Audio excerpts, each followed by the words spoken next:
एक भाग असतो की MIDC इन्व्हेस्टमेंट एक गोष्ट असते की लोक काय करतात की जसं तुम्हाला जिथं शुअर शॉट माहिती आहे ना की होणार आहे काहीतरी, तिथं इन्व्हेस्ट केलेलं कधीच फेल जात नाही. जसं तुम्ही MIDC एरियामध्ये कुठेही क्षेत्र घ्या, त्यानंतर तिथं डेव्हलपमेंट करा, भविष्यात ते भाड्याने द्या, तिथून खरंच जे इन्कम येईल असतं ते खूप चांगलं असतं. आणि मग तुम्हाला चॉईस असते की त्या काळामध्ये तुमच्याकडे पैसे 1 करोड रुपये तर तुम्ही कुठे टाकले असते? MIDC साईडला टाकले असते का बाणेर साईडला टाकले असते आणि कसे टाकले असते? जे डेव्हलपमेंट आहे, जे कॅल्क्युलेटिव्ह डेव्हलपमेंट म्हणतो आपण आणि खूप विचार करून बनवलेलं असतं ना, ते कधीच फेल जात नाही.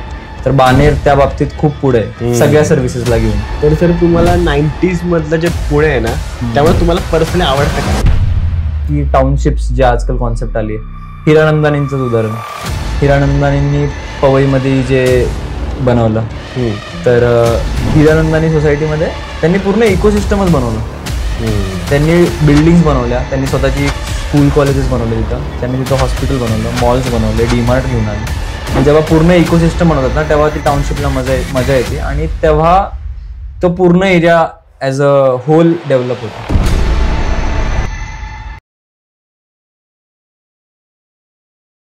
मराठी पॉडकास्टच्या आपल्या एका नव्या एपिसोडमध्ये आपले जे आजचे गेस्ट आहेत त्यांचं नाव आहे अभिषेक देवकर आणि ते पुण्यातील बिल्डर आहेत आणि त्यासोबत मशिनरी रेंटिंगच्या व्यवसायात देखील ते आहेत. आणि आजचा जो आपला एपिसोड असणार आहे तो एकदम खास आहे, कारण आपल्या या चॅनलवर पहिल्यांदा आपण एक नवीन सिरीज घेऊन येतोय, जिचं नाव आहे जर आणि तर. तर ही पूर्ण एक इमॅजिनरी सिनेरिओ असणार आहे, ज्याने आपण पुण्यातील त्या काळातली जी परिस्थिती आहे ती सगळी जाणून घेणार आहोत आणि त्याचा इम्पॅक्ट आताच्या पुण्यावर कसा झाला आहे हे आपल्याला माहिती होईल. आणि खूप काही वेगवेगळ्या गोष्टींचं नॉलेज तुम्हाला नक्कीच ह्या पॉडकास्टमधून मिळेल, म्हणून पाहत राहा आपला आजचा एपिसोड.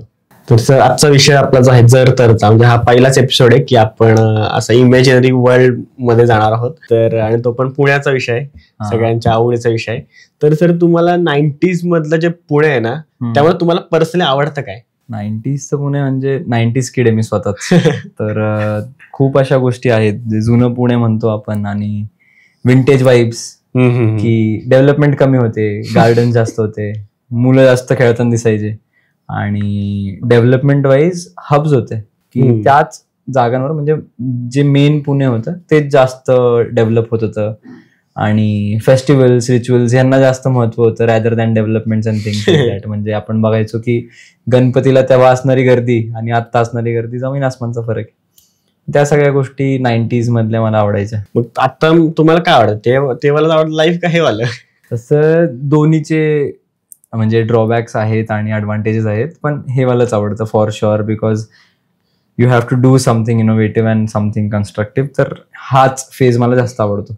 ओके, मग आता आपण जाणून घेऊया की तुम्ही जर त्या फेजमध्ये असतात तर काय काय गोष्टी केल्या असतात. बरोबर. तर पहिला असा आपला पॉईंट होता की जर तेव्हा तुम्ही असता 90s मध्ये पुण्यामध्ये, तर कुठे प्रॉपर्टी घेतली असती? म्हणजे मी तेव्हा डेव्हलपर असतो आणि तसं त्यावेळी तुम्हाला घ्यायचंच होतं. So investment point of view कसं असतं की काही डिसिजन्स हे इन्फ्रास्ट्रक्चर कसं डेव्हलप होत आहे ना त्या हिशोबाने असतात. तर जसं आत्ताचे एरियाज आहेत, आपण तेव्हा प्रिडिक्ट नव्हतं करू शकत की व्हॉट एक्झॅक्टली, पण जसं की पुणे एअरपोर्ट आलं 90sच्या थोडंसं लेट 90s मध्ये पुणे एअरपोर्ट आलं, तर नेहमी हा प्रेफरन्स मी पुणे एअरपोर्टच्या एरियालाच दिला असता की त्या भागातच आपण थोडंसं काम करूया, कारण की एव्हिडेंट आपल्याला रिझल्ट होते की एअरपोर्ट आलंय म्हणल्यावर डेव्हलपमेंट येणार. त्यानंतर IT चं जे बूम आलं, तर जसं त्याच्यामध्ये हिंजवडी आलं मेजरली, आणि त्याच्यामध्ये मग येरवडा भाग थोडाफार आला, नंतर बाणेर बालेवाडी आलं. तर ह्या सगळ्या गोष्टींना, आणि एक मेजर एक असलं असतं की 90s मध्ये मला एक अजूनही समजा जशी ही इमॅजिनरी सिच्युएशनच आहे, तर जो मुंबई पुणे कनेक्टिव्हिटी हायवे, मुंबई आपलं जसं फायनान्शियल कॅपिटल आहे, तर तो ज्या रोड्सला किंवा एरियाजला कनेक्ट होतो पुण्यामध्ये, त्या एरियाजमध्ये चांगला मला असं वाटतं की मी लक्ष घालून काम केलं असतं.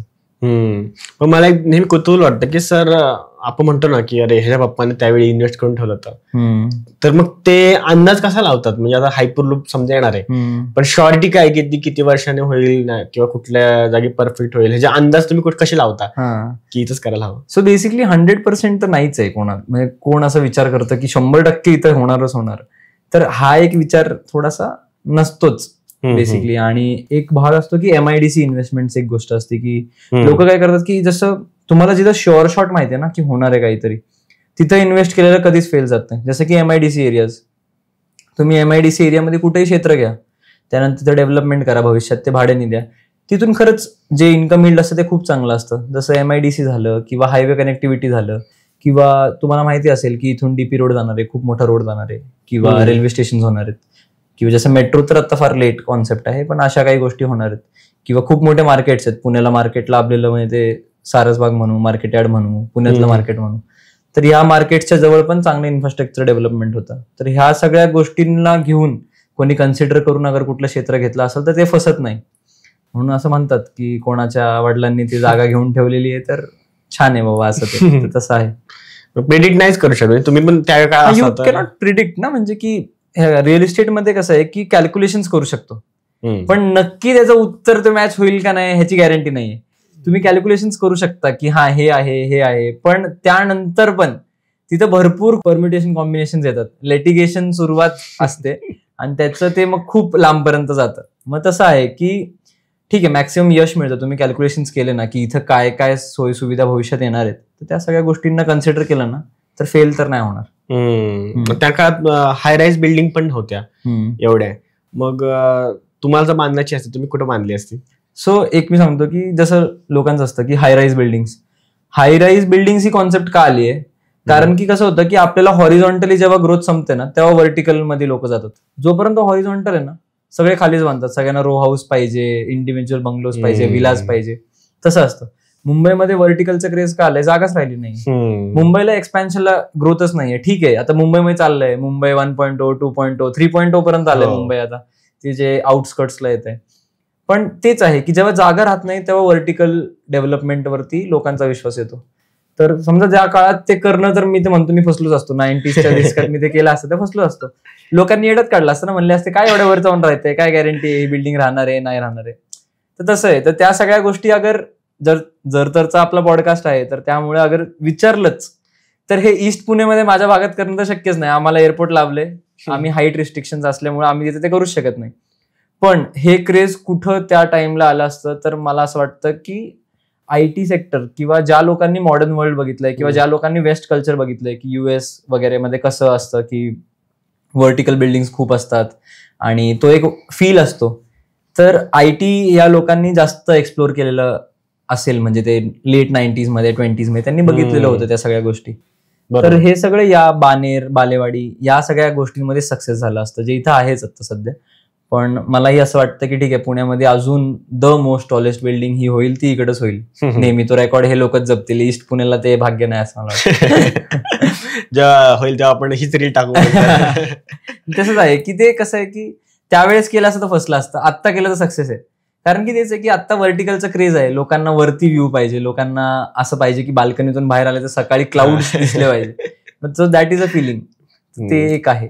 आता पॉल्युशन पण वाढलं कारण ते क्लाउड नसेल ते. हो, आणि त्यावेळेस टेक्नॉलॉजी पण नव्हती ना, तेव्हा मॉडर्न आर्किटेक्चर एक्झिस्टच नव्हतं करतात. त्यावेळेस सगळ्या गोष्टी होत्या त्या फार ट्रायल अँड एरर होत्या आणि भरपूर गोष्टी ट्राय करत होतो आपणच. बिल्डर्स पण तेव्हा 3 मजली बिल्डिंग बांधायचे, 4 मजली बांधायचे, टोटल FSI कन्झ्युम नाही व्हायचं. तर हे अवेअरनेसच नव्हतं, बिल्डर्सलाच नव्हतं. तर कोण बांधणार आहे त्या काळात 100 मजली बिल्डिंग. आणि त्यावेळेस वाड्यांचं कल्चर होतं, तेव्हा त्या वाडे थोडे चालले होते, लोक बंगल्यांमध्ये येत होते, मग पार्किंग ठेवायची आणि बंगला बांधायचे, मग हे असं करत होते. तर ते आज एवढं जे मॉडर्न आर्किटेक्चर जे पुढे गेलंय, जे इंजिनिअरिंग लेवल्स आपले खूप हाय गेले आहेत आणि खूप चांगली टेक्नॉलॉजी आता मार्केटमध्ये आली, तर हे सगळ्या गोष्टी अचीव्ह करू शकतो. तुम्ही त्यावेळी मग तिकडून ह्या साईड आला होता कधी, म्हणजे बाणेरला बघायला, की तेव्हा तुम्हाला वाटलं होतं का की अरे हे बाणेर असं? नाही, कधीच नाही. जसं आम्ही आत्ता जरी ईस्ट मध्ये राहत असेल, मी स्वतः माझी वैयक्तिक स्टोरी की माझ्या वडिलांनी जेव्हा तिथं क्षेत्र घेतलं, तेव्हा जेव्हा त्यांनी क्षेत्र घेतलं तेव्हा वडिलांच्या घरातल्यांनीच त्यांना म्हणले की इथं कोण राहत नाही, इथं कशाला क्षेत्र घेतलं. बरोबर ना, कारण की तेव्हा ते काही नव्हतंच ना, सगळं असं मोकळं पडलेलं होतं. पण ती तेव्हाची वडिलांची इन्व्हेस्टमेंट होती जी आता चांगली फळ देते असं मला वाटतं. कारण की त्यांनी ते स्वप्न तेव्हा बघितलं, त्यांना माहिती होतं की एअरपोर्ट जवळ आहे, फ्युचरमध्ये डेव्हलपमेंट येतील, लोक राहायला येतील. आत्ता लोकवस्ती नाहीये. तुम्ही कुठेही वैयक्तिक कोणीही कंझ्युमर जेव्हा प्लॉट घेतो काय विचार करतो, इथं कोणच नाहीये, गजबज नाहीये, वस्ती नाहीये. पण अगर तुम्ही हा जर विचार केला की तिथून एक हायवे जाणार आहे, तिथून समजा आता जे रिंग रोडचं चाललंय त्या सगळ्या गोष्टी जाणार आहेत, जर तो विचार केला आणि तुम्ही इन्व्हेस्टमेंट केले तर तिथं प्लॉटिंग सक्सेस पण होत आहेत ना. पण आता हुशार झालेत ना लोक, त्यावेळी तेवढी लोकांची म्हणजे थोडी इंटरनेट भीती असायची तेव्हा माहितीच नव्हतं ना, अवेअरनेस नव्हतं. तेव्हा आपल्यासारखी लोक हे सगळं समोर येऊन बस बोलायची नाही. आणि रिअल इस्टेट हा असा विषय होता की 4 दिवारीच्या आतमध्ये बोलायचा आणि कोणाला सांगायचं नाही, घरी पण नाही सांगायचं कोणी काय घेतलंय काय नाही घेतलंय. ते तसं थोडंसं होतं. मग हे चॅलेंज आले असते मग तुम्हाला अशा त्या जागी इन्व्हेस्ट करण्यासाठी बाणेर वगैरे विचार. हो, आणि प्लॉटिंग कल्चर जे आलं ना, हे जेव्हा 90s संपलं ना थोडंसं, तेव्हा थोडंसं जास्त प्लॉटिंग कल्चर आलं. कारण की तेव्हा लोकांना कळायला लागलं ना, आधी जमीन आणि शेतकरी ह्यांच्यामध्ये जो बॉन्ड होता ना, तो अनब्रेकेबल बॉन्ड होता. तो तेव्हा कुठलाच शेतकरी समोर येऊन जागा विकत नव्हता लवकर. त्याला असायचं की मी शेती करणार, हे बनवणार, आणि तेच होतं. त्याच्यामुळं डेव्हलपर्सला बिल्डर्सला प्लॉटच मिळत नव्हते. जर खरंच कोणतरी खूप फायनान्शियल क्रायसिस मध्ये असेल तरच प्लॉट मिळत होते. मग त्या सगळ्या गोष्टी आहेत की ते प्लॉटिंगला बूम जो आला तो 90s जेव्हा एंड होतच आला, जेव्हा आपण 2000 सालाच्या आसपास आलो तेव्हा प्लॉटिंग खूप बूमला होतं. तो कर्व असा वर गेलाय डायरेक्ट प्लॉटिंगचा. तसे जे आता ते परत खाली यायला लागलं कारण की रेसिडेन्शियल वगैरे डेव्हलपमेंट्सवर जास्त कळले लोकांचा आता. बरोबर. मग सर तुम्ही पुण्यामध्ये जेव्हा ह्या बाणेर साईड आला होता तेव्हा तुम्ही बघितलं लहान असताना हे बाणेर कसं होतं, तुम्हाला काही चेंजेस दिसत की कसं वाटतं बाणेरला बघितलं आता? आता मी वैयक्तिक बाणेरला नव्हतो आलो, पण मी आता समजा आत्ता जेव्हा येतो तर मी इकडचे माझा मित्र परिवार किंवा माझे नातेवाईक, तर मी फार ऐकायचं बाणेर बद्दल की इथं काहीच नव्हतं, आता असं झालंय, आता तसं झालंय. मग तेच आहे की बाणेर आधी काहीच नव्हतं. बाणेरला मला वाटतं की जास्त यश मिळालं ते हायवेने दिलं आणि त्यानंतर IT पार्कने दिलं आणि IT सोबतच इकडच्या लोकांनी पण दिलं.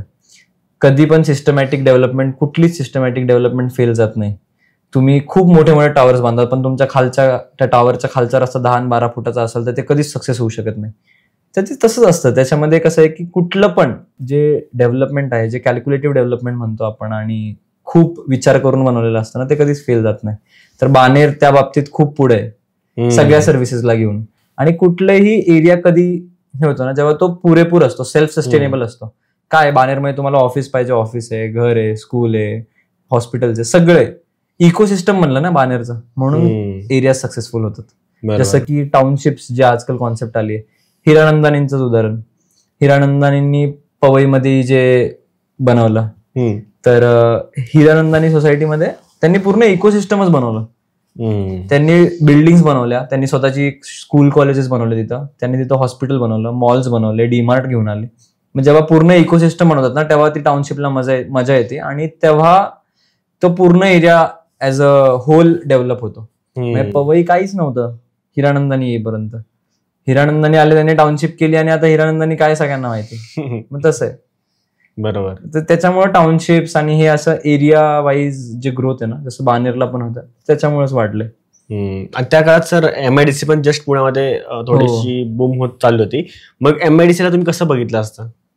MIDC माझं तर खूप खंत आहे. म्हणजे की माझं तर असं आहे की त्या काळात जर म्हणजे मला तर ठीक आहे, मला तर नव्हतंच ऑपॉर्च्युनिटी. म्हणजे माझंच वय तेव्हा नव्हतं. आपला पॉडकास्ट असं झालं की तुम्ही त्या काळात आहेत आता. हा, पण असतो तर मग मला तर मी खरंच MIDC जेव्हा मी एक व्यावसायिक आहे ना, तर रिअल इस्टेट करता करता, रिअल इस्टेट एक धंदा आहे, मशिनरी एक माझा धंदा आहे, पण मी बिझनेसमॅन किंवा एंटरप्रिन्युअर जो आहे ना तोच आहे.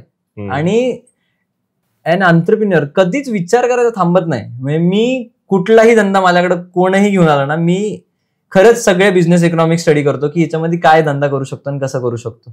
मग ती जी ऑपॉर्च्युनिटी आहे ना मी कधीच मिस नसते केली, कारण की MIDC फ्युचर आहे ना. कारण की जेव्हा इतकी सारी लोक जेव्हा पुण्यामध्ये राहायला येतात तर त्याच्यामध्ये कसं होतं की तुम्हाला इंडस्ट्रीज हव्यात, तुम्हाला त्याच्यासाठी खूप मोठ्या मोठ्या कंपनीज हव्यात. ते कुठं असणार? MIDCs मध्येच असणार ना. तेव्हा MIDC मध्ये घेतलेलं क्षेत्र, त्याच्यावर बांधलेलं शेड, त्याचं भाडं, आजच्या काळामध्ये कुठल्याच MIDC मध्ये असं नाहीये की ज्याचा प्लॉट आहे आणि ज्याने डेव्हलप केला चांगला आणि त्याला कंपनी भेटली आणि त्याला भाडं कमी भेटते, असं कुठलंच नाहीये. सगळे लोक पैसे छापतात. काय छापतात? कारण की भाडं. आणि सगळ्यात म्हणजे हे मी म्हणलोय का कोणी आधी म्हणलंय हे मला नाही माहिती, पण सगळ्यात भारी धंदा कुठला असेल तर भाडे खाऊ. म्हणजे भाडे खाऊ का, तर भाडं घेणं. काय डोकं लावायचं का त्याला? नाही लावायचं. मग तसंच आहे, MIDC is that business I feel. तसं आहे ते टोटली. चांगलं आहे. त्यावेळी MIDC पण आपण नेहमी IT पार्क करतो. मग MIDCला सगळी लोक थोडा तेवढा धरत नाही, तो ब्ल्यू कॉलर तेवढं मिळत नाही. बट तुम्ही काय करताय त्याच्यावर खूप जास्त इम्पॉर्टंट आहे. आणि कसं होतं की प्रत्येक MIDC at a time grow होत नाही. चाकणची MIDC धरा, रांजणगाव धरा, त्यानंतर चाकणच्या इकडे वरुड्याची धरा. तर ह्या सगळ्या MIDC असं ओव्हरनाईट नाही बनत. आता काही काही MIDCs तर अशा आहेत की ते अजूनही डेव्हलपच होत आहेत. मग ते का होत आहेत की ते टाइम लागतो ना त्या कंपनीजला तिकडे यायला. कंपनीज कधी MIDCs मध्ये येतील जेव्हा रोड इन्फ्रास्ट्रक्चर चांगला होईल, तिकडे येणारा ऍक्सेस चांगला होईल. कारण की जेव्हा कुठलीही इंडस्ट्री बनते त्याला रॉ मटेरियल हवं, त्याला सप्लाय हवं, त्याला फिनिश प्रोडक्ट्स परत मार्केटमध्ये त्याला जेव्हा इन्कॉर्पोरेट करायचे असतात तेव्हा त्याला सगळ्या गोष्टी बघायला लागतात. तर जेव्हा या सगळ्या गोष्टींचा पूर्ण ताळमेळ बसतो ना तेव्हाच एक MIDC सक्सेसफुल होते आणि त्याला वेळ लागतो. पण MIDC फेल होत नाही सहजासहजी. म्हणजे ते खूप पैसे देऊनच जातं. कारण की गव्हर्नमेंट फार जास्त विचार करूनच बनते. जेव्हा गव्हर्नमेंट कुठल्या जागेत किंवा कुठल्या गावात किंवा कुठल्या शहरात जेव्हा MIDC देते ना तेव्हा तो पूर्ण विचार करते की इकडे जाणारे ऍक्सेस रोड कसे असतील, इथं DP रोड कुठं कुठं असतील, इथं मोठे रोड कुठे आहेत, हायवे किती लांब आहे, हा विचार करूनच MIDC अलॉट केली जाते. आणि MIDC पहिली अलॉट होती, त्याच्यानंतर रस्त्याची कामं वगैरे होतात. तसं असतं. मग असं म्हणलं जातं ना राजकारणी लोक पहिलेच MIDC प्लॉट घेतात आणि काय घेतात, तसं बिकॉज दे नो की तिथं काय होणार आहे काय नाही होणार आहे. त्यांना ड्रीम माहिती आहे भविष्यातलं काय, तसं असतं. आणि मग तुम्हाला चॉईस असते की त्या काळामध्ये तुमच्याकडे पैसे 1 करोड रुपये तर तुम्ही कुठे टाकले असते? MIDC साईडला टाकले असते का बाणेर साईडला टाकले असते आणि कसे टाकले असते? आता मी एक नेहमी बिलिव्हर राहिलोय की डिवाइड अँड देन यूज. म्हणजे कितीही पैसे असू दे तुमच्याकडं, कधी पण मला असं आहे की मी थोडंसं सेफ खेळतो. काही लोकांचं असतं की एक घोड्यावर पैसे लावले ते अख्खे सगळे त्याच्यावरच लावायचे, असं नसतं माझं असतं की मी फार बायफर्गेट करून पैसे लावतो, बास्केट्स बनवतो. तर ते एक मी फार जास्त मोठा बिलिव्हर आहे. म्हणजे मी माझ्या बिझनेसमध्ये पण फक्त एक कॉन्सन्ट्रेशन करून नाही की रेसिडेन्शियल तर रेसिडेन्शियल असं नाहीच करत मी. मला असं की I am open to all. तुम्ही रिअल इस्टेटच्या रिलेटेड कुठलाही बिझनेस आणा, मी त्याच्यामध्ये उतरायला अजूनही तयार आहे. आणि अजून तर खूप दिवस आहेत पुढे, पण मी अजून धंद्यांमध्ये येऊन अजून काय करू शकतो नवीन आपण या क्षेत्रात, तसंच आहे. तर माझ्याकडं जर त्या काळी 1 कोटी रुपये असते तर इक्वली डिवाइड केले असते. एक समवेअर 30% इमर्जन्सी फंड ठेवला असता की, आणि त्यानंतर समजा 30 लाख रुपये बाजूला काढले, 70 लाख रुपये हे डिवाइड करून. त्या काळात 70 लाख रुपये म्हणजे खूप मोठी गोष्ट होती, खूप मोठी.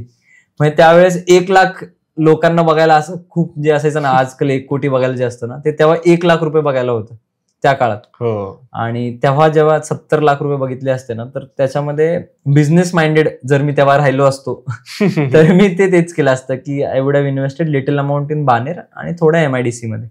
आणि MIDC सोबत अजून काय केलं असतं तर ज्या एरियामध्ये मी वैयक्तिकरित्या राहतोय त्या एरियामध्ये अजून प्लॉट डेव्हलपमेंट आणि अजून काही गोष्टी. कारण की जेव्हा तुम्ही कुठल्या एरियामध्ये राहता ना तुम्हाला सगळं माहिती असतं, सगळे छक्के पंजे माहिती असतात इथं की काय लफडं आणि काय नाही. मग त्या एरियामध्ये पण इन्व्हेस्ट केलं असतं. आणि इमर्जन्सी फंड का, तर ह्यामधली काही जरी फेल गेलं असतं ना तर त्या पैशातून मी तरी तरंगलो असतो, मी पुढे गेलो असतो. I would have gone with the flow. तो एक पॉईंट चांगला म्हणतात की तुमच्या एरियामध्ये तुम्ही इन्व्हेस्ट करा, कारण तुम्हाला माहिती कोणी बांध सर्कल तुम्हाला आयडिया असते, माहिती आहे ना, तुम्हाला माहिती आहे, तुम्ही रोज तिथंच आहे, तुम्ही रोज त्याच ग्राउंडवर क्रिकेट खेळायला जाताय, तुम्हाला माहिती आहे क्षेत्र कोणाचं आहे, तुम्हाला माहिती आहे की इथं कोणाची भांडणं होत आहेत का, त्यांच्या घरात भांडणं आहेत का, आहेत नाही आहेत, काय प्रॉब्लेम आहे, सगळं माहिती असतं तुम्हाला तिथं. तुम्हाला असं बाहेरून माहिती काढायची गरजच नाहीये ना, म्हणून ते थोडंसं ऍडव्हान्टेज असतं. तिकडे इन्व्हेस्ट केले स्वतःच्या एरियामध्ये इन्व्हेस्ट करणं तर एक खूपच मोठं प्लेजर आहे, पण ते केलं पाहिजे. पण मग आता समजा केली तुम्ही इन्व्हेस्टमेंटच्या काळात, तर करंट सिच्युएशन तुमची कुठली इन्व्हेस्टमेंट सर्वात जास्त हाय झाली असते आता जर विचार केला तर? Definitely the area investment of Baner तीच जास्त वर गेली असते. कारण की आता बघतोच आपण बाणेर कुठं होतं आणि कुठं आलंय. MIDCs मध्ये करून काय केलं असतं, स्वतःची कंपनी टाकली असती तर गोष्ट वेगळी आहे, मॅन्युफॅक्चरिंग मध्ये वगैरे वगैरे. त्यात मॅक्झिमम अगर भाड्याच्या हिशोबाने केलं असतं तर एक फिक्स्ड इन्कम कुठून तरी सुरू झालं असतं की somewhere I would have made a shed and त्याच्यामधून भाडं आलं असतं, तर त्या सगळ्या गोष्टी झाल्या असत्या. पण जे रोबस्ट ग्रोथ बाणेर मध्ये येते MIDC मध्ये तर नसतं झालं. कारण की कसं होतं की रेसिडेन्शियल एरियाज काय वाढले तिथं, काय रेट्स पण खूप जास्त आहेत, त्या सगळ्या गोष्टी. आणि मग आपला जो तो बाणेर तिकडे आलोच आपण, तो मुंबई पुणे एक्सप्रेस वे जो आहे, तर त्या क्षेत्रामध्ये कुठे तुम्ही इन्व्हेस्ट केले असते, कुठल्या पर्टिक्युलर पॉइंटला की इकडे जबरदस्त मला फायदा झाला? मला वैयक्तिक वाकड फार आवडतं. वाकड आणि पिंपरी चिंचवडचा एरिया मला थोडासा जास्त आवडतो. I am not biased about the corporation all together, but Pimpri Chinchwad कॉर्पोरेशनचं मला एक काय वाटतं की इन्फ्रास्ट्रक्चर जे आधी ग्रोथ होतं ना त्यात मजा येते. की तुम्ही कुठलाही प्लॉट बघायला जाताय, कुठलंही घर बघायला जाताय, तेव्हा जाताना जेव्हा रोडच एवढा भारी असतो ना तेव्हा मजा येते तिकडे जायला. मग तसं असतं की त्या एरियाजमध्ये पिंपरी चिंचवड कॉर्पोरेशनच्या अंडर ज्या एरियाज असते तिथं तुम्ही रावेत पकडा तिकडं, किंवा मग तिकडं पुनावळे ह्या भागात जा, चांगली ग्रोथ आहे ना तिथं. मग ते थोडंसं मी बायस्ड राहिलो असतो, पण त्या क्षेत्रात तिकडे गेलो असतो. पण फक्त रोड्समुळेच का अजून काही? रोड्स आणि डेव्हलपमेंट मॅटर करतं मला असं वाटतं इन्फ्रास्ट्रक्चर वाईज, की काय काय ऑपॉर्च्युनिटीज आहेत, काय काय संधी आहेत. आणि प्रत्येक कॉर्पोरेशनचे 19-20चे रूल्सही नसतात, म्हणजे अम्युनिटीज पकडा किंवा काय. पण मी वैयक्तिकरित्या मुंबई पुणे एक्सप्रेसवेवर सगळ्याच जागा खरंच खूप चांगल्या डेव्हलप झाल्यात. बालेवाडी म्हणा किंवा तुम्ही बानेर म्हणा, इथं बावधन म्हणा, पुढं हे सगळेच एरियाज खूप चांगले ग्रोथ झाले. तर तुम्ही कुठलाही एरिया ह्याच्यामधला घेतला ना तर तो कधीच फेल नाही होणार, कारण की कनेक्टिव्हिटी खूप इझी आहे ना. आणि मुंबई पुणे एक्सप्रेसवे अजूनच डेव्हलप होत चाललाय. जो आधी 4.5 तास लागायचे त्या 3 तासावर आलं, 3 ते 2 करणार आहे. मग त्या सगळ्या गोष्टी नंतर ते कायच 2 तास म्हणजे काय, इथून पुण्याच्या या टोक्यावरून त्या टोकाला जायला 2 तास लागतात. इथून तुम्ही मुंबईला जाताय ना. मग त्या सगळ्या गोष्टींमुळे हे एरियाज डेव्हलपच होणार आहेत. आणि दुसरं म्हणजे पिंपरी चिंचवडचा तुम्ही विषय काढलात, तुम्हाला काय वाटतं की त्यांनी काय असं वेगळं केलं की ते थोडंसं डिफरन्शिएटर राहिले? Differentiator in terms of infrastructure all together. आणि ते कसं की पुणे कॉर्पोरेशनला एक मी वैयक्तिक असं बघितलंय की लोक राहायला येतात वस्त्यांवर आणि त्यानंतर डेव्हलपमेंटची कामं होतात. त्यानंतर कॉर्पोरेशन रोड बनवतं आणि काय बनवतं. नो हे म्हणजे की नो रिग्रेट्स, की खरंच पुणे कॉर्पोरेशनचं क्षेत्रफळ खूप मोठं आहे, त्यांना खूप मोठा कारभार सांभाळायचा, मान्य आहे. पण कसं होतं की त्या नादामध्ये ना खूप इलिगल कन्स्ट्रक्शन्स आणि खूप प्रॉब्लेमॅटिक डेव्हलपमेंट्स होतात. लोक आपल्या हिशोबाने बांधतात, जे 12-12, 15-15 फुटाचे रोड आहेत, पुढे येऊन ते खूप छोटे होऊन जातात, गल्लीबोळ होऊन जाते टोटल. तर ते पुणे कॉर्पोरेशनचं थोडंसं मागं राहतं. Whereas Pimpri Chinchwad corporation is all about लोक यायच्या आधी सगळ्या सर्व्हिसेस द्या. आपण टॅक्स घेतोय, पिंपरी चिंचवड कॉर्पोरेशन टॅक्स घेतं, एक दिवस थांबणार नाही, पण टॅक्स घेतात, पण सर्व्हिसेस पण तशा आहेत ना. मग कस्टमरला पण वाटतं ना की ठीक आहे बाबा, सगळं आहे ना, मग टॅक्स द्यायला काय प्रॉब्लेम आहे. बरोबर. वेरॅज पुणे कॉर्पोरेशनला थोडासा इश्यू काय होतो की डेव्हलपमेंट थोडीशी स्लो आहे, तर मग भरपूर प्रॉब्लेम्स येतात, मग नंतर पाडापाडी होती. मग त्या सगळ्या गोष्टी आहेत. बरोबर. आता अतिक्रमणचा विषय निघालाच आहे, पण आता हे होतंय अतिक्रमण, तर तुम्ही काय असं केलं असतं की बाबा अतिक्रमण तुमच्या जागेत टाळलं असतं? अतिक्रमण हा एक विषय ना खूप गहन विषय, आणि हा सध्या फारच ट्रेंडिंग मध्ये. नगरसेवकाचे इलेक्शन लांबलेत, प्रशासक कॉर्पोरेशन मध्ये आहेत, तर आणि खूप मोठ्या प्रमाणात जेव्हा डेव्हलपमेंट चालू आहेत ना, तर अतिक्रमणाकडे खूप मोठं लक्ष आहे पालिकेचं. कारण की त्यांना आता रस्ते बनवायचे आणि लोकांनी अतिक्रमण करून ठेवलेत. तर त्या काळी आपण काय केलं असतं ना, तर नेहमी टाउन प्लॅनिंग बघितलं असतं आणि तो प्लॉट घेताना रोडचं लेआउट बघितलं असतं की रोड भविष्यात किती मोठा होणार आहे, रोड वाईडनिंग लाईन कुठपर्यंत आहे, आपल्या प्लॉटमधून जातीये का नाही, हे बघितलं असतं. आणि हा मेजर प्रॉब्लेम कधी येतो ना, जेव्हा तुमचा प्लॉट एकदमच रोड टच आहे, तेव्हा अतिक्रमण हा विषय येतो. आणि एक असतं की नियमात करायचं का नाही करायचं. आधी असं होतं की आधी लोक म्हणायचे की सँक्शन करायचं, त्याला खर्च, त्याला ताप आणि खूप मोठी प्रोसेस आहे, मग ते करण्यापेक्षा की सोडा आपलं इलिगल बांधा राहा, नंतर मीटर घ्या, एकदा लाईट मीटर आला की पाण्याचा मीटर भेटतो, पाण्याचा मीटर आला की लाईट मीटर असला की घरपट्टी भरता येते, मग घरपट्टी भरा, एकदा घरपट्टी भरलं की झालं तुमचं, सँक्शन झाल्यासारखं झालं ते. तर ह्या सगळ्या गोष्टी आधी सुरू असायच्या. पण मला ह्याच्यामध्ये एकच वाटतं की जर सरकारने ह्यामध्ये एक केलं ना, की टेक्नॉलॉजी खूप पुढे गेली आणि तुम्हाला एवढे डॉक्युमेंट्स लागतायत ना, तर ठीक आहे ना, तुम्ही ई सेवा केंद्र आहेत ना, त्यांना थोडंसं हेल्पिंग हँड घ्या आणि हे सँक्शनिंग किंवा कुठलंही सँक्शनिंग, प्लॉट प्रोसेसिंग वगैरे, हे जितकं इझी करता येईल ना तितकं इझी करा. मधले भरपूर सगळे जे एजंट्स आहेत आणि जो ब्लॅक मनीचा जो एक प्रॉब्लेम आहे, तो जर ह्याच्यामधून काढून टाकला आणि सगळं ऑटोमेटेड IT सोल्युशन देऊन एक पूर्ण चांगली प्रोसेस बनवली ना, तर ह्यासारखं काही सुखच नाही. मला असं वाटतं की बिल्डर्सला पण लोकांना पण सगळे सँक्शन, आजच्या काळात असं म्हणलं जातं की बिल्डिंग बनवायला 2 वर्ष आणि सँक्शन घ्यायला 3 ते 4 वर्ष जातात. मग त्या सगळ्या गोष्टी कमी झाल्या असत्या. आणि ह्या सगळ्यामुळं काय एक ऍडव्हान्टेज झालं असतं ना, की लोकांना एक असतं की लोक प्लॉट घेतात, लोक विचार करतात की ठीक आहे मी प्लॉट घेतला, पण अरे तुम्ही लोकल कॉर्पोरेशन्स मध्ये, लोकल अथॉरिटीजकडे जाऊन बघितलं का इथं रोड कुठून जाणार आहे, काय जाणार आहे, ते सगळं बघणं खूप महत्वाचं आहे.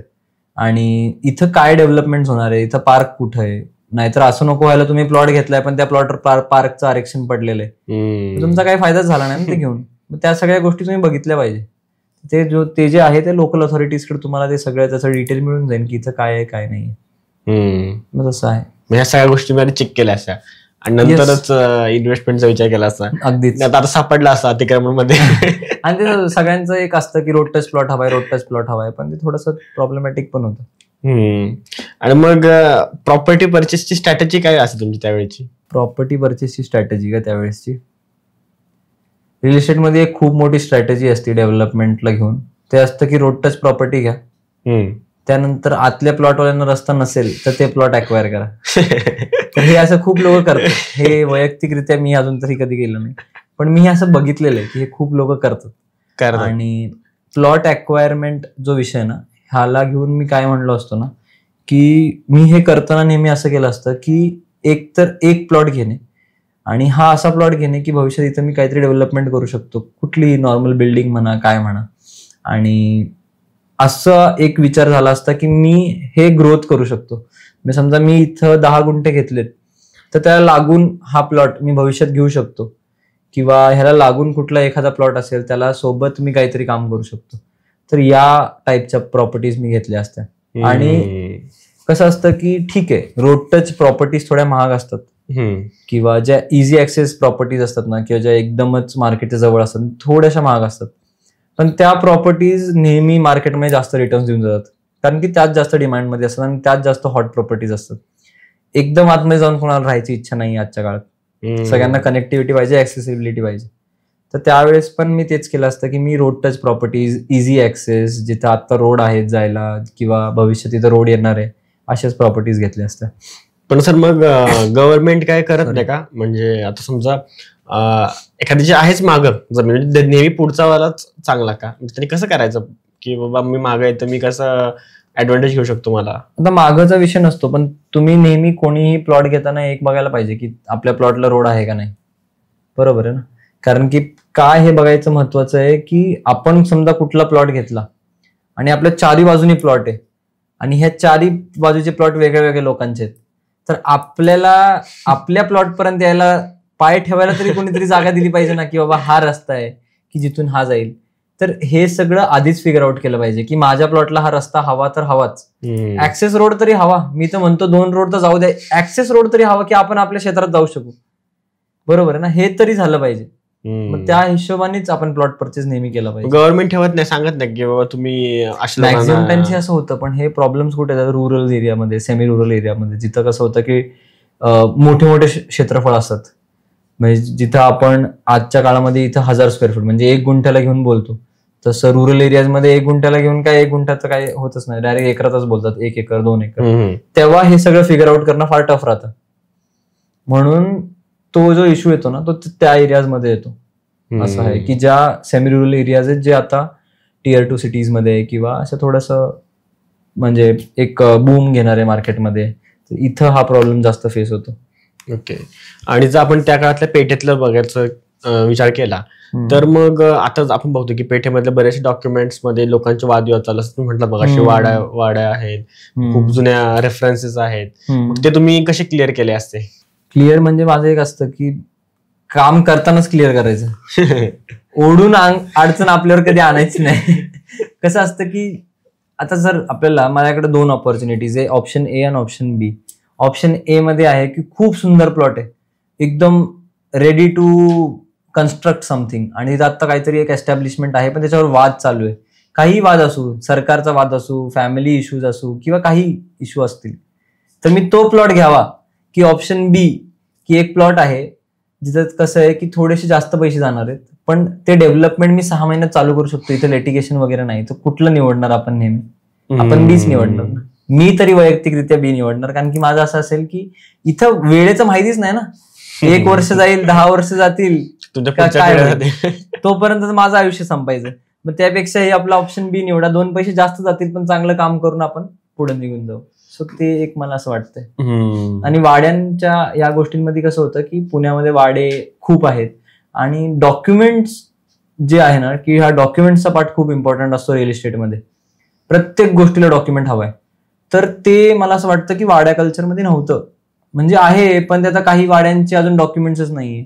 काहींचे 7 बारेच गायब आहेत. काहींचे जे त्यांनी जे जसं ज्या हिशोबाने बांधलंय ते एकामेकाला खेटून बांधलंय, तिथे आता डेव्हलपमेंटची जागा नाही. असं पण नाही की ते रिडेव्हलपमेंट करू शकतो, कारण की वाडे असायचे तेव्हा छोटे असायचे आणि एकामेकाला खेटून असायचे, सामायिक भिंती असायच्या. ते आता कसं बांधणार, काय करणार, तर खूप प्रॉब्लेम्स असतात. आणि आजच्या काळामध्ये पुण्यात जाऊन डेव्हलपमेंट करणं तर खूप अवघड गोष्ट आहे, की तुम्ही कुठून मटेरियल आणणार, कुठून लेबर आणणार, कुठून ते काम करणार, ते काम करत असताना ट्रॅफिकचं मॅनेजमेंट कसं करणार, तर त्या खूप अडचणी आजच्या काळात पुण्यात येतात. त्यावेळी त्या एरियात इन्व्हेस्ट करणं म्हणजे थोडंसं डायसी आहे, कारण की कसं आहे की सुटसुटीत बांधकाम करायला मजा येते. आणि पुण्यात तुम्ही जागा घेऊन समजा ज्या पैशामध्ये तुम्ही पुणे सिटी सोडून एक 10 किलोमीटरवर जेवढी क्षेत्र घ्याल ना, त्याचं 10% क्षेत्र तुम्हाला पुण्यात मिळणार. तेवढ्यामुळे तुम्ही काय बांधणार आणि कसं बांधणार, मग ते एक खूप मोठा रोल रिअल इस्टेटमध्ये असतो. पुणेकर असल्याचं तुम्हाला एक काय म्हणतो त्याला म्हणू शकतो आपण हक्क म्हणून ना, मी पुणेकर आहे, मी पुण्यात राहतो, पेठेतले आम्ही. ते आपण पेठेतले तर नाहीच आहेत, पण मला एक पुण्याचं एक आहे की कधी पण मला वैयक्तिकरित्या छत्रपती शिवाजी महाराजांना मी खूप मानतो आणि मला हिस्ट्री जे आहे ना ते आपसात करणं खूप मजा येते त्याच्यामध्ये, की त्या काळी त्यांनी ते कसं केलं होतं, महाराजांनी गड किल्ले तेव्हा कशा लढाया झाल्या. तर जेव्हा ह्या सगळ्या गोष्टी मी बघतो ना, तर पुण्याला पण जो एक हिस्टॉरिकल बॅकग्राऊंड आहे ना टोटल, त्याच्यामुळे मला पुणे फार सुंदर वाटतं, की आपण ज्या रस्त्याने जातोय एका काळी तिथून कोणतरी महापुरुष होऊन गेलेत, तो विचार करणंच किती मोठी गोष्ट वाटते. की जेव्हा आपण म्हणतो की आपण शिंदे छत्रीला जरी गेलो पुण्यात, किंवा आपण अशा कुठल्या रोड्सवरून गेलो, आपण लाल महाल बघितला, किती छान वाटतं. तर हिस्ट्री जेव्हा रिमाइंड करते ना, you get to feel it. त्याचं असं मनात असं असतं. शनिवारवाडा बघितला, मग ते थोडंसं पुण्याचं मला आवडतं आणि त्यामुळं असं पुणेकर असणं अभिमान वाटतो, की उगाच असं काही नाहीये की कोणतरी डेव्हलप केलंय आणि पुणे शहर झाले. हे आधीपासूनच तसं होतं आणि आता इव्हॉल्व्ह झालंय, तर ते एक वेगळी मजा असते असं मला वाटतं. म्हणजे पुणे नेहमी सेंटर ऑफ अट्रॅक्शन राहिलेलंच आहे. नेहमी सेंटर ऑफ अट्रॅक्शन. आणि गव्हर्नमेंट पॉलिसीज सर त्या काळात तुम्हाला माहित अशा कुठल्या होत्या की ज्याचा तुम्ही फायदा घेऊ शकला असता? आता गव्हर्नमेंट पॉलिसीज ऍज सच होतं ना असं, की त्यावेळेस सँक्शन वगैरे हा एक भाग फार कमी होता. तर त्यावेळेस जर मी सँक्शन वगैरे गोष्टी करत असतो आणि त्या साईड वेला असतो, तर I would be at a different milestone all together. कारण की I would be the one ना, की मी चेंज मेकर राहिलो असतो, की मी ठीक आहे की गरज नाहीये सँक्शन घ्यायची, पण मी त्या काळातही सँक्शन घेऊन बांधलं. सरकार काय आपले इश्यूज व्हावे किंवा आपल्याला त्रास व्हावा त्यासाठी नियम बनवत नाही.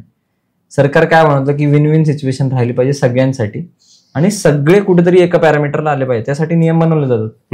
ते समवेअर मी ते फॉलो केलं असं तर मला छान वाटलं असतं. ते सगळं आपलं त्या एका फिल्म सारखं होते. ते फिल्म भुवन बामची नाही का होती आता वेब सिरीज, आधीच माहिती असतं ना की मग ते तसं त्या टाईप मध्ये माझा विचार राहिला असता, की मग मी तो फर्स्ट मूव्हर ऍडव्हान्टेज घेतला असता आणि मी ते गोष्टी केल्या असत्या. बरोबर. मग पुढे मग आता गव्हर्नमेंटचा विषय निघालाय, तर मग पुढे कॉर्पोरेशन जे आपले आहे, तर मग त्यांनी काय असं त्या काळात चांगल्या गोष्टी करायला हव्या जे की आता आपण बघतो की त्या खूप प्रॉब्लेमॅटिक आहेत, त्या काळात सुधारलं असतं तर ते बरं झालं असतं? तर मला असं वाटतं की वैयक्तिकरित्या कॉर्पोरेशननी काय केलं पाहिजे होतं, की जे काही डेव्हलपमेंट्स आहेत, समजा कुठेही कोणाचं प्लॉटिंग होत आहे, ठीक आहे तुम्ही सँक्शनचा विषय लांब राहिला, पण at least look at the access roads, infrastructure, तिथं काय ड्रेनेज आहे का नाही, लाईट पोचली आहे का नाही, पाणी पोचलंय का नाही, आणि त्याचं मॅनेजमेंट जमलं पाहिजे होतं. की आता जेव्हा बघतोय ना आता आपण की खूप मोठ्या प्रमाणात पुण्यात लोक येत आहेत आणि त्याच्यामुळं कसं होतं ना की ते मॅनेजमेंट करणं खूप महत्वाचं आहे. आपण म्हणतो ना की पुण्यात असं होतं की पावसाळ्यात खूप जागी पाणी साठतं, त्याला ठीक आहे मुंबई एवढं साठत नाही, पण पुण्यातही अजून प्रॉब्लेम येतातच ना. जसं की आणि एक थोडंसं काय होतं ना, डिलेड रिॲक्शन्स आहेत ना, तर तो इश्यू होतो की काहीतरी दुःखद जोपर्यंत घडत नाही ना तोपर्यंत माणसांचं लक्ष जात नाही तिथं. तर ते चुकीचं आहे.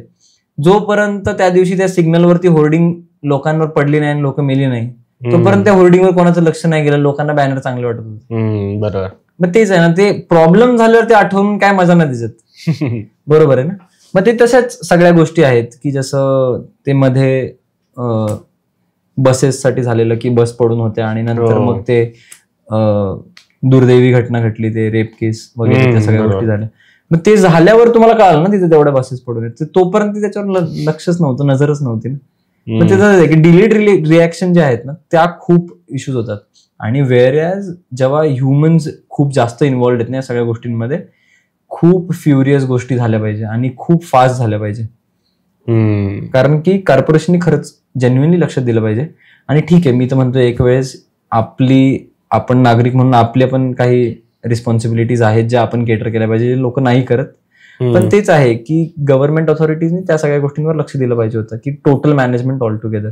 आणि एक असतं ना की लोक काय उगाच शिव्या घालत नाही, पण असं एक लोक म्हणतात ना की रोड बन गई अभी इसको खोदो पाणी का लाईन डालो, मग ते बंद करणार, मग ते परत उकरायची, त्याच्यामुळे ड्रेनेज लाईन टाकायची, मग ते परत रस्ता बनवायचा, मग ते परत उकरायची, ती ड्रेनेज लाईन सक्सेसफुल नाही, ती मोठी नाही छोटी नाही, ते परत करायचं. अरे त्याच्यापेक्षा का आपण असे लाईन्सच का नाही बनवू शकत जे सेपरेट लाईन्स असतील, प्रत्येक वेळेस पेविंग ब्लॉक्स असतील साईडला. आपण का असं बनवू शकत नाही की हा रोड आहे ना तर हा रोड फिक्स आणि एक पाईप गेलेला ज्याच्यामधून सगळ्या वायर्स गेलेल्या आहेत, सगळे प्लंबिंगचं मटेरियल गेलेलं, ते म्हणजे तुम्ही फक्त you should open that chamber आणि तुम्हाला तिथून सगळं ऍक्सेस करता आलं पाहिजे. मग ते सगळं आपण ट्राय तरी करू शकतो. मी म्हणतोय की ते सक्सेस आहे नाहीये ह्याचा विचार नको करायला, पण आपण प्रयत्न तरी करू शकतो ना. त्याच्यामध्ये गैरसोय किती होती आणि वैयक्तिक किती लोकांचा पैसा त्याच्यामध्ये वाया जातोय. मग ते या सगळ्या गोष्टी आहेत ज्या सुधारल्या पाहिजे असं मला वाटतं. आता आउटपुट एकच आहे की मेम्स व्हायला कंटेंट भेटतो. हा, आणि मग आहेच मग भरपूर लोक की बघा मित्रांनो हे इथं काय चाललंय आणि मग ते खड्डे आहेत आणि हे ते प्रॉब्लेम्स होतात, तर त्याच्यावर लक्ष दिलं पाहिजे थोडंसं. हा, पण त्या काळात सर असं तुम्हाला वाटलं असलं की पुण्यात एवढं ट्रॅफिक येईल आणि जगात 8 नंबरला पोहोचल ट्रॅफिक मध्ये? असं तर कधीच वाटलं नव्हतं. म्हणजे एवढी गजबज असेल पुण्यात हेच वाटत नव्हतं. की खरंच पुणे फार हे होतं, फारच शांत ठिकाण होतं, एकदम पीस आणि खूप छान वातावरण अशातलं हे पुणे होतं. पण आता आपण बघतो आता तर ट्रॅफिकचं तर काय बापरे बाप. आणि ग्लोबल वॉर्मिंगनी पण मनावरच घेतलंय असं मला वाटतंय की आता ठीक आहे तुम्ही झाडं लावत नाही तर आता मी दाखवतो. तर मध्ये तसं पण झालंय की बघा ना काय ऊन आहे, जे उन्हाचं टेम्परेचर आपण एप्रिलच्या एंडला बघायचो ना ते आता मार्च मध्येच आहे. त्या सगळ्या खूप प्रॉब्लेमॅटिक गोष्टी व्हायला लागल्यात, पाऊस कमी व्हायला लागला, त्याच्यामुळे पाण्याचा तुटवडा, त्या सगळ्या गोष्टी पण थोड्याशा मॅटर झालाय ऑल टुगेदर पुण्यासोबत. ट्रॅफिकचा प्रॉब्लेम सर कसा सॉल्व्ह करू शकलो असतो आपण? ट्रॅफिकचा प्रॉब्लेम हे तर मला असं वाटतं की हे कन्झ्युमर अवेअरनेसवरच टोटली आहे. पुण्यात नेहमी एक कल्चर राहिलंय की एक घर प्रत्येकाकडं गाडी, ते मॅनेजच होऊ शकत नाही ना. बरोबर. मग त्या जसं सिंगापूरमध्ये आहे की सिंगापूरमध्ये कसं आहे की गाड्यांनाच कॅप आहे, वेटिंग लिस्ट असते. त्यांनी एक ठरवलेलं आहे की एवढ्या गाड्याच रोडवर चालणार, जेव्हा ह्यामधली एक गाडी निघून जाईल तेव्हा एक नवीन गाडी. त्या सगळ्या काहीतरी गोष्टी करायला, जसं दिल्लीमध्ये ऑडी बंद करत होते. ते तर नाही चालणार असं मला वाटतंय. पण मी म्हणतो की ते कन्झ्युमर अवेअरनेस वाढला पाहिजे आणि पब्लिक ट्रान्सपोर्ट ऍक्सेसिबल व्हायला पाहिजे. खरंच लोक वापरते की जर डोर टू डोर सर्व्हिस आल्या ना खरंच खूप मोठा फरक ट्रॅफिकमध्ये पडेल. आणि लोक तर आहेच, लोक तर दिवसेंदिवस वाढतच चाललेत, कमी घ्यायचं काय नाव घेत नाहीत. तर म्हणून ट्रॅफिक ही समस्या आहे आता पुण्यामध्ये. आणि त्यामुळे ठीक आहे, त्याच्यामुळेच पालिका थोडेसे रोड डेव्हलपमेंट आणि या सगळ्या गोष्टी चालल्या आणि मेट्रो पण सुरू होती आता. तर मग त्या सगळ्या गोष्टींमुळे बऱ्यापैकी फरक पडेल.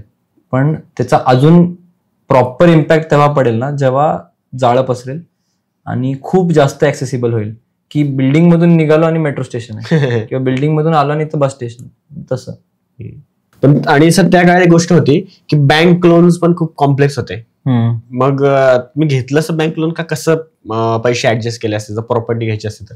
त्यावेळेस मुळात ज्ञानच नव्हतं असं मला वाटलं असतं की बँकांना पण माहिती नव्हतं एक्झॅक्टली काय कसं करायचंय. पण ठीक आहे, तेव्हा कसं आहे की आत्ता बँक्समध्ये ना कसं असतं की 1-2 बँका होत्या तेव्हा, आता खूप जास्त व्हरायटी आहे, म्हणून खूप जास्त कॉम्पिटिशन आहे आणि खूप जास्त इझी मनी आहे. तेव्हा खूप मोठी प्रोसेस असायची लोन वगैरे घेणं आणि त्या सगळ्या गोष्टी. तर तेच आता काय फरक पडलाय की इतकी जास्त कॉम्पिटिशन आहे ना, की त्या कॉम्पिटिशन मध्ये ह्यानी नाही लोन दिलं ना, तर ठीक आहे बाबा, मी दुसऱ्या बँकेकडे जातो. आता बँक्स तर आहेत, पण त्यासोबत NBFCs पण आहेत, तुम्हाला फायनान्स ऑप्शन्स पण आहेत. मग त्या सगळ्या खूप चांगल्या ऑपॉर्च्युनिटीज आता आहेत. पण त्या काळी मी काय केलं असतं, तर त्यावेळेस खरंच लोनचं हेल्प घेतलं असतं. बिकॉज त्यावेळेस पण आपण समजा आत्ता बोलणं खूप सोपं आहे की त्यावेळेस 1 करोड असते, तर ते नसतंच, शक्यच नव्हतं ते तेवढ्यासाठी. खरंच लोन्स किंवा खूप अजून वेगळ्या ऑपॉर्च्युनिटीज त्या काळात पण होत्या.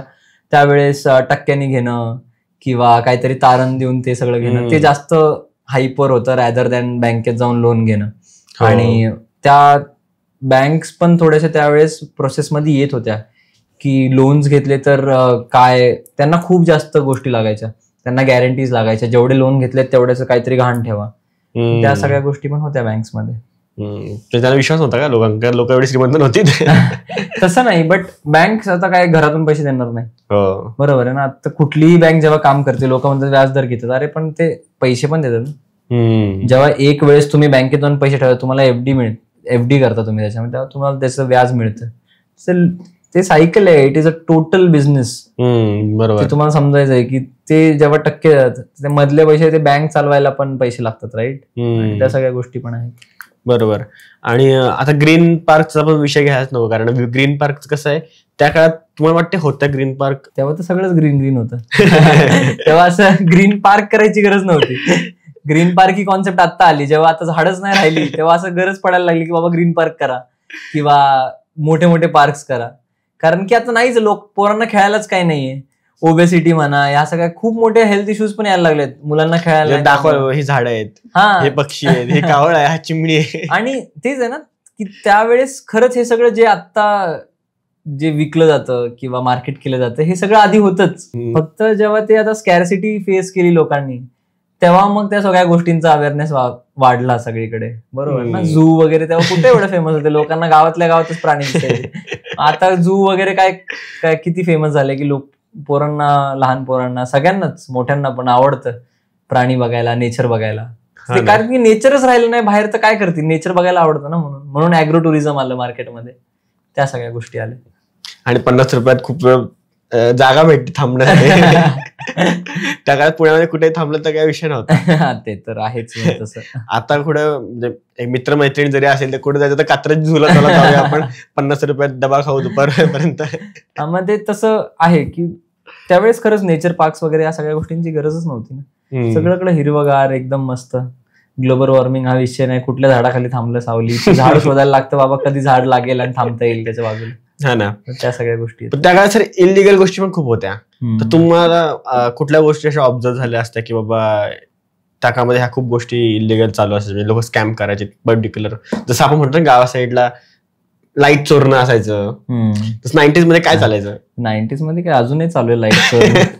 MSEB उगाचच प्रीपेड मीटर्स आणत नाहीये, ते त्यासाठीच आणतायत. त्यांना कळालं की बाबा काहीही करा, लोकांकडे जेव्हा तुम्ही पैसे मागायला जाता ना, तेव्हा तुम्हाला 10 वेळा मागायलाच लागतात. तुम्ही कोणाला स्वतः वैयक्तिक पैसे दिले असतील, तुम्हाला स्वतःला त्याच्याकडे मागायला लागतात. MSEBचा किती मोठा व्यवसाय आहे. मग MSEBने मग त्यांच्या डोक्यात आलं, म्हणून आता प्रीपेड मीटर्स वगैरे मार्केटमध्ये येत आहेत की बाबा ते सिम कार्ड सारखं, की आधी रिचार्ज करा मग लाईट बिल वापरा, जेवढ्या वेळ चालेल तेवढं चालेल, मग परत रिचार्ज करा. त्या सगळ्या गोष्टी आहेत की ते इलिगल. ह्या गोष्टी भारतासारखी जुगाड कंट्री कुठे नाही, आणि इथं जुगाडशिवाय पर्याय पण नाही. लूप होल्स काढतात आणि काढायची गरज पण होऊन जाते ना. आता समजा की लोकांना रिक्षाच होत्या, आता आधी रिक्षा आल्या, त्या आल्या तीन जण बसायची, पण अरे पॉप्युलेशन किती, हे किती, मग त्याच्यामुळे अशा रिक्षा आल्या की एका रिक्षामध्ये 10 लोक बसायला लागले. ते जुगाड करायलाच लागतं ना somewhere. When you live in India you have to act according to the market. आणि त्यात पण असं नाही ना, समजा सरकारने म्हणलं की बाबा हे रिक्षा चालणार नाही, अरे पण लोकांनी नाही म्हणलं पाहिजे ना त्या रिक्षाला. लोक म्हणणार ना की ते 10 लोक ना त्याच रिक्षात जाऊ, तिथे 10 रुपयात काम होते, इथे 30 रुपये द्यायला लागतात.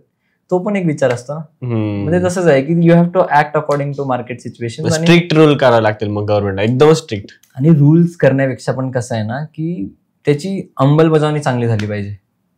फक्त रूल बनवायला रूल नको, तो फॉलो व्हायला रूल असला पाहिजे की तो खरंच कन्व्हिनियन्स असावा. लोकांना जोपर्यंत त्याच्यामध्ये फायदा मिळणार नाही, कुठलाच रूल फॉलो होणार नाही. बरोबर आहे. रिअल इस्टेटमध्ये जो लोक का सँक्शन घेत नाही, महाग पडतं म्हणून सँक्शन घेत नाही. ती प्रोसेस इझी करा, ती प्रोसेस व्हेरी शॉर्ट करा आणि थोडीशी कॉस्ट इफेक्टिव्ह करा. लोक घेणार ना सँक्शन, का नाही घेणार? लोकांना काय डोक्याला कटकट नकोय कोणाला की कोणी इलिगल घराचं काम चालू केलं आणि कॉर्पोरेशन पाडायला आले. पण तुम्ही मग ही प्रोसेस सुधारणं, मग लोक घेतील ना सँक्शन. इथंच जेव्हा लूप होल्स आहेत, जेव्हा इथंच 12-15 टेबल फिरायला लागतात, क लाव, मग ते तसंच होणार ना. म्हणजे तसंच आहे की जोपर्यंत कन्व्हिनियन्स, एका रूलमध्ये जोपर्यंत कन्व्हिनियन्स येत नाही ना, तोपर्यंत लोकांना हे येत नाही. जसं हेल्मेट्स बद्दल मी वाचत होतो की जेव्हा सरकारने सांगितलं हेल्मेट घालायला, कोणी नाही घातले. आता पुण्यात ऊन वाढले, आता हेल्मेट घालायचं प्रमाण वाढले. म्हणजे तसंच आहे की आता लोकांना स्वतःला जेव्हा त्रास व्हायला लागला तेव्हा ते लोक फॉलो करतात. पेट्रोल पंपावर पेट्रोल देणार नाही हेल्मेट. मग त्या सगळ्या गोष्टी असं असतं. हा, त्या काळात असे कुठले स्पेसिफिक होते का? म्हणजे आता हा लाईटचं झालं, अजून काय होतं त्या काळामध्ये? त्यावेळेस तर भरपूर होतं. त्यावेळेस लोक घरं बनवायची आणि घरपट्ट्या भरायच्या नाही. अजून गावात चालतं. बनवताना 2 मजली बनवायचं, ऑन पेपरला 1च मजली दाखवायचं, कोण बघायला येते. मग त्या सगळ्या गोष्टी त्यावेळेस पण व्हायच्या, अजूनही होतं तसे असे पण प्रमाण आपण त्या काळात पुण्यामध्ये तसं खूप जास्त होत असेल. हा, आता जसं जेवढं आहे कठीण आणि जेवढं ट्रान्सपरंट झाले सगळ्या गोष्टी, तसं तेवढं त्या काळात नसू शकतं. अजूनही एवढे ट्रान्सपरंट झाले नाही. Somewhere we are around only 15-20% transparent. अजून भरपूर ट्रान्सपरन्सी मार्केटमध्ये यायची. तसं आहे. मग आता पुण्याला जे स्मार्ट सिटी बनवण्यासाठी त्या काळात कुठले प्रोजेक्ट चालू व्हायला हवे ते? म्हणजे तुमच्यामध्ये की तुम्ही असं सपोर्ट केला असा गव्हर्नमेंटला की बाबा हे प्रोजेक्ट चालू करा किंवा हे व्हायला हवे? स्मार्ट सिटी साठी काय होतं तर IT हब्स जे आहेत पुण्याच्या एकदम आउटस्कर्ट्सला, समवेअर अजून असावे IT हब्स, किंवा IT हब्स सोबत खूप जास्त अजून MIDCs पुण्यामध्ये येऊ शकत होते.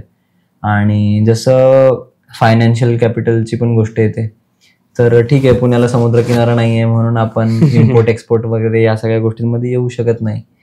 तर असे काही प्रोजेक्ट्स पण पुण्यामध्ये येऊ शकत होते. आणि पुणे हे लोकांना राहण्यासाठी खूप चांगलं आहे. रेसिडेन्शियल हे खूप चांगलं आहे. मग वातावरणामुळे लोक यायची, लोक आली तर काय तर शिक्षण हवं म्हणून मग पुणे एज्युकेशन हब झालं. बरोबर. त्या सगळ्या गोष्टी पुण्यामध्ये खूप झाल्यात. आणि तेव्हा आपण काय गायडन्स केलं असतं तर अजून एज्युकेशन ऑपॉर्च्युनिटीज का, मग एज्युकेशन हब पुणे आहे तर मग का IIT नाहीये पुण्यात, का IIM नाही पुण्यात? हसायला हवं ना. जेव्हा आपण एज्युकेशन हब म्हणतो तेव्हा यायला पाहिजे होतं ना. त्या सगळ्या ऑपॉर्च्युनिटीज पण आल्या पाहिजे होत्या. का नाही आलं ते तुम्हाला काय वाटतं? का नाही आले तर आता ते कसं आहे की म्हणणं एक गोष्ट असते, करणं एक गोष्ट असते. जसं आपण म्हणतो की एज्युकेशन हब आहे, सगळे म्हणतात आहे हब आहे. अरे पण एज्युकेशन हब आहे, पण मग IIT IIMs पण का नाही आले? संधी मिळू शकत होती पुण्याला पण. असं तर नाही पुण्यात जागा नाही, सरकारची जागा नाही आहे की. ठीक आहे, असंही मी म्हणत नाही की एज्युकेशन हब आहे तर कॉलेजेस कमी आहेत, स्कूल्स कमी आहेत. पण अजून खूप चांगल्या चांगल्या ऑपॉर्च्युनिटीज पुण्याला येऊ शकत होते. आणि त्याला स्कोप अजूनही आहे, की असं नाही की आतापर्यंत झाल्या पाहिजे होत्या. नाही येत ना, तर आत्ता पण आल्या तरी काही प्रॉब्लेम नाही. आणि पुण्याला एक चांगलं भाग्य एवढं आहे की पुणे असं खूप लांबपर्यंत जाऊ शकतं. पुण्याला हॉरिझॉन्टली अजून खूप स्कोप आहे वाढायला. लोक म्हणतात पुणे भरले, पण अजूनही खूप नवीन नवीन जागा पुण्यामध्ये इमर्ज होऊन येत आहेत. बरोबर. आणि मग आता सर आपण आतापर्यंत बोल 90s मध्ये काय असतं, काय झालं असं, आणि आता करंट सिच्युएशन कशी आहे, तर आपण at the end of the podcast आपण आता हे विचार करू किंवा तुम्ही फ्युचर प्रिडिक्शन सांगा की बाबा आता काय गोष्टी आल्यात तर हे भविष्य असं बदलू शकतं पुण्याचं. तर भविष्य सांगायचं तर असं की लोकांचं प्राधान्य वाढले, रेसिडेन्शियल्सला, कमर्शियल्सला, रिअल इस्टेट विकत घ्यायला खूप जास्त प्राधान्य वाढले. आणि जे लोक आधी घाबरायचे ते आजकाल डबल ट्रिपल प्रॉपर्टीज घ्यायला लागलेत. तर माझं एक होतं की रिअल इस्टेटमध्ये इन्व्हेस्टमेंट असावी, नक्कीच असावी. आणि का तर एक स्टेबल ॲसेट आहे आणि एक सेक्युअर वाईब आहे ऑल टुगेदर. जे वाटतं ना, जे सांगण्यात एक प्राईड असतं ना की माझे एवढे फ्लॅट्स आहेत, माझे इथं जागा आहे, तिथं जागा आहे, तर ती एक मजा आहे. आणि मला एक असं वाटतं की सगळ्यांनी जे आता सिटी लाईफ एवढं हे होत चाललंय, आता खूप जास्त सिटी लाईफ येत आहे, तर समवेअर एक छोटंसं गावा साईडला कुठेतरी इन्व्हेस्टमेंट्स कराव्या. की मला माहिती आहे ते सगळ्यांचं स्वप्न असतं farm house and things, but खरंच जेन्युइनली त्याच्याकडे बघायला पाहिजे. खूप सुंदर ऑपॉर्च्युनिटीज आहेत पुण्याच्या जवळजवळ आणि ते पण जागा लवकरच भरतील असं मला वाटतं. पण एक आहे की you should get away from city life someday, आणि तेव्हा त्या गोष्टींना खूप डिमांड येणार आहे. जेव्हा सिटी लाईफ खूप पीकवर जाते ना, तेव्हा लोकांना नेचर आठवतं, लोकांना फिरणं आठवतं. मग त्या सगळ्या गोष्टींमध्ये पण चांगलं हे आहे, ऑपॉर्च्युनिटीज आहेत पुण्यामध्ये. बरोबर. म्हणजे तेच आता पुण्यातल्या लोकांनी थोडस बाहेर जायला बघावं, की अजून वेगवेगळ्या गोष्टी एक्सप्लोर कराव्या. आता आपणच बघतो ना, लोकांना आजकाल गार्डन कल्चर खूप आवडायला लागलंय, की आपल्या फ्लॅट्समध्ये, बंगलोजमध्ये, की काहीतरी झाडं लावू, आपणच भाज्या उगवू. मग त्याच्यापेक्षा किती छान अगर तुम्ही कुठेतरी फार्म घेतला जवळपास, चांगल्या ऑपॉर्च्युनिटीज आहे. Only for mental peace and things like that, but there are very good opportunities coming. आणि प्रत्येकाने जागेमध्ये कधी ना काहीतरी इन्व्हेस्ट करावं. ठीक आहे, फ्लॅट्स घेताय, सिक्युअर असेट आहे, okay, but the development the land can give you. I don't think residential flats would give you. तसं आहे. तर थँक्यू सर, तुम्ही आमच्या पॉडकास्टला आला. खूप खूप थँक्यू, तुम्ही आम्हाला बोलवलं आणि आपण रिअल एस्टेटवर बोललो. मस्त. म्हणजे असा पॉडकास्ट पहिल्यांदाच झाला असेल म्हणजे मराठीमध्ये. जर तरच्या गोष्टी थोडेस तीच आहे ना, आपण अजम्पशन्सवर चाललोय की माझ्याकडे एवढे असते, माझ्याकडे तेव्हा ती गाडी असते. हा ना. पण ह्या पॉडकास्ट मध्ये अजून एक चांगलं झालं की बाबा लोकांना खूप लॉज, खूप गोष्टी माहिती पडल्या की बाबा का हे असं होतंय, किंवा आता ट्रॅफिक का होतंय, किंवा हे अतिक्रमण का होतंय, गव्हर्नमेंटने कसं करू शकलं. आणि काय म्हणतात, जब जागो तब सवेरा. असं नाही की बाबा ते झाले तर तुम्ही ते नीट नाही करू शकत, अजून पण तुम्हाला चान्सेस. आणि कुठलीच ट्रेन शेवटची ट्रेन नसते. तुम्ही आता कोणाला बघता नाही असं जर वाटत असेल, किंवा माझ्याकडे पैसे नाही, काही नाही, अरे बाबा पण ज्ञान तरी घे. थोडं कुठेतरी भविष्यात जाऊन तू पण सुरू करणार आहेस. आणि it's never late, it's never late for anything. आणि तेच आहे की इन द एंड ह्या सगळ्या गोष्टी, everything is gonna finish, right? You have to live happily. मग खूप खुश राहून जगायचं, एवढं काही टेन्शन घ्यायचं नाही. ते पण बोलतो आमच्या आजोबांनी बाणेरमध्ये जागा घेतली, किंवा कुठे दुसऱ्या जागेत जागा घेतली होती. अरे पण घेतली, विकली बाबांनी, आता काय करू शकतो का आपण? नाही, त्याच्यावर रडून काय फायदा आहे का? नाही. त्यापेक्षा खुश राहा, पुढे चला. आणि तेच आहे, मला असं वाटतं की ठीक आहे, for every loss you make or for everything bad has happened, आणि खूप लोक येतात जातात, खूप प्रॉपर्टीज येतात जातात, आणि असं राहतं मनात गिल्ट की अरे हे घेतलं असतं तेव्हा आता किती पैसे झाले असते. पण ठीक आहे, नाही घेतलं ना, गेलं ना, चांगल्या ऑपॉर्च्युनिटीज येतील अजून. त्यात समाधान मानता आलं पाहिजे, and that is the end conclusion for everything, मला असं वाटतं. चालेल, थँक्यू. नक्कीच ऐकतील लोक. Yes, thank you. आय होप तुम्हाला व्हिडिओ आवडला असेल लाईक करा, कमेंट करा, आणि चॅनलला सबस्क्राईब जरूर करा. कारण जेवढे आपले सबस्क्रायबर वाढतील तेवढे चांगले चांगले गेस्ट आपण आपल्या चॅनलवर आणू शकतो. म्हणून चॅनलला सबस्क्राईब जरूर करा आणि जाणून घ्या आपल्या लोकांच्या गोष्टी आपल्या मराठीत, फक्त आणि फक्त दी मराठी पॉडकास्टवर.